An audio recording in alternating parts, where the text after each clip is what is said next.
Good morning. I'm Roger Lewis from various places, and today I am launching a book of poems, relaunching one that I wrote a few years back, and I've just written a new poem which I'm going to read as an introduction, and in the description there'll be a link to the new collection on Yumpu with various interesting stuff. Wikibala is an open source wiki that allows people to organize their own independent candidate to put up against the red blue teams, the two-party thing, the division of the vote, all that stuff. These slogans about we can make your vote count with Wikibala. When the votes are counted, make sure yours count. Before you waste your vote, go to Wikibala, make your vote count, make it to Wikibala, count the elites out with Wikibala, stand up and be counted with Wikibala. Now, there's an app and stuff.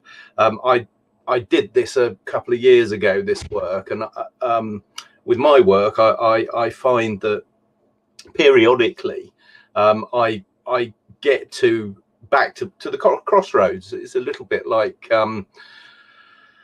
the labyrinth, as it were, and Ariana's ball of string, and at those times I write a poem. I don't deliberately set out to plan a poem. I have been doing that for a number of years with the Conquest of Dough, which you'll find my notes for in the Yumpu publication if you're interested. But without further ado, let's go over to my blog. Here it is, and I'm going to read this blog and then the poem. So, take a propaganda at the Olympics in Japan, a new poem. Now, some years ago, you see here, March 2017, I published my book of poems, Pamphleteers, and David Malone, my friend David, kindly wrote a forward or a comment on that. I think it was on the Amazon thing. It's self-published shock horror, you know, he's no better than he ought to be, all that stuff. Non-neutral point of view, you know, my Wikipedia exploits lately. But anyway, this is what David said. My first and lasting reaction to your poems was wonderful. Here is a poet who can engage with the pressing and vital concerns of our times, as did Blake in his time. While others were still trilling away about rural idols and flute-playing shepherds, Blake took those forms and images and confronted the brutalities of his age with an art renewed in his own way.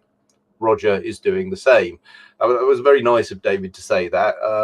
I mean, blah, blah, blah, modest stuff. So this is Henry Morley's introduction, which I read in a blog earlier this week. And it's the introduction to Pope's essay on man, which is very relevant to the times we're living in. And the reader of Pope, as of every author, is advised to begin by letting him say what he has to say in his own manner to an open mind that seeks only to receive the impressions which the writer wishes to convey. First, let the mind and spirit of the writer come into full contact with the mind and spirit of the reader, whose attitude at the first reading should be simply receptive. Such reading is the condition precedent to all true judgment of a writer's work. All criticism that is so grounded spreads as fog over a poet's page. Read for yourself, without once pausing to remember what you have been told to think. And that's Henry Morley. Now, I borrowed that sentence in my epic poem, Usury, Hell's Fuel, Man's Oppressor.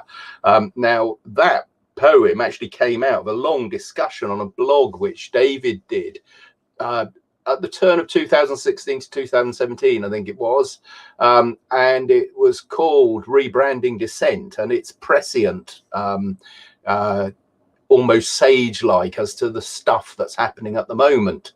And again, so that led to that poem. Prior to that, or during that, I think I also wrote a blog called The Iron Law of Oligarchy. and so it went forward, and then it all culminates in a I forget what I've got over 1 million words of notes for my novel, which I'm thinking of actually doing as an epic canto, and so there we are. So that's Henry Morley and a bit about that. Now this is from Alexander Pope on reflection. Okay, so I'm just going to read this bit now. So time was a sober Englishman would knock his servants up and rise by 5 o'clock, instruct his family in every rule, and send his wife to church, his son to school. To worship like his fathers was his care, to teach their frugal virtues to his heir, to prove that luxury could never hold, and place on good security his gold. Now times are changed, and one poetic itch has seized the court and city, poor and rich. And that's the web archive link to that. It is actually on the blog as it currently stands, but I took that blog down and re-uploaded it to WordPress from Google Blogger.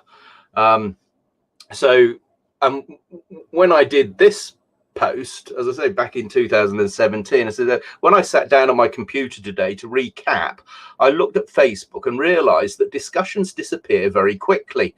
They recede into the mists of one's wall, and I wondered if it was a sort of metaphor for a lack of reflection, an obstacle to recapping, assessing one's bearings and taking time to smell the roses, or perhaps the sewer.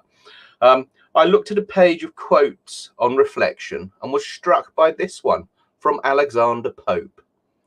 Remembrance and reflection, how allied, what thin partition divides sense from thought. So we're getting close now. So here we are. In the words of John Lee Hooker, it's in him and it's got to get out. Not so much Boogie Chillin as Bloody Fuming when introducing a new poem. Often a poet will describe that which came before, that led up to the notion, immination, utterance, or brain fart. Here I do something similar, in something of an all roads lead to Tokyo, in our new science of everything turned up to back forwards, double plus good, brave new 1984 newness of it all. Propaganda Olympics. To the land of setting sun, tally-ho, an anti-socially distant event. Only the big screen, regarde le tableau. Catch it on Zoom, it's forbidden to go.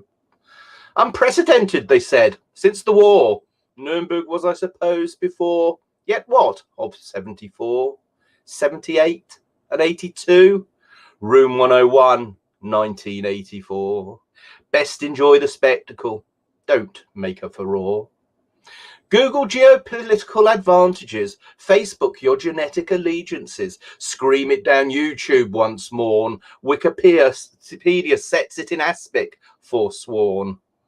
Has Auntie been mistaken? Did Walkers inform her comment in sexed up dossier reportage, distracted by decollage truth inoculation?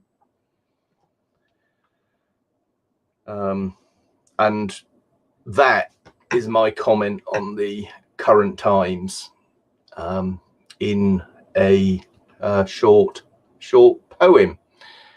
So I'm going to stop this broadcast and I'm going to put it actually into the Yumpu document, which I'm working on here.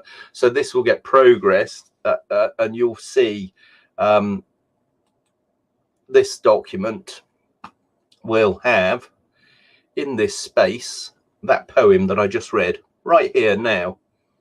Hello, you came. That's fantastic.